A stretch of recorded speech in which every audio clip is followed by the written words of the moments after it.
आयएसएलात Mumbai city एफसीन FC गोवाक 4-3 गोलांनी मारले। बाबत डिफेन्स परत एकदा एफसी गोवाक बादले। पहिल्या हाफात एफसी गोवा 2-1 गोलान फुडें आशिल्ले, पूण दुसऱ्या हाफात एफसी गोवान सामकेच घाणायले। 48व्या मिनटाक एफसी गोवाच्या सॅरिटन फर्नांडिसाक रेड कार्ड पडिल्ले। ते उपरांत 10 प्लेयरांच्या एफसी गोवाक मॅच राखूंक जमली ना। एफसी गोवा वतीन फेरान कोरोमिनासान 2 गोल जाल्यार लांझारोटेन 1 गोल मारलो।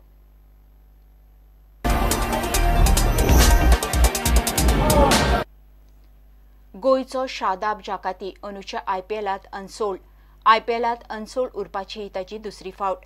आयपीएलाचे पयले 6 सीझन तो चेन्नई सुपर किंग्जाक, 7व्या सीझनाक रॉयल चॅलेंजर्स बेंगळुराक खेळ्ळो। 8व्या सीझनाक अनसोल्ड उरलो। 9वे 10वे सीझनात गुजरात लायन्साक खेळिल्लो। मजगती डावखुरो मिडियम पेसर जयदेव उनाडकटाक 11.5 कोटींची बोली लागली। आयतारचो तो आयपीएल हिरो। ताका राजस्थान रॉयल्सान उखल्लो। नेपाळचो संदीप लामिछाने ह्या 17 वर्सांच्या प्लेयराक आयपीएल लॉटरी लागली। ताका दिल्ली डेअरडेव्हिल्सान घेतलो।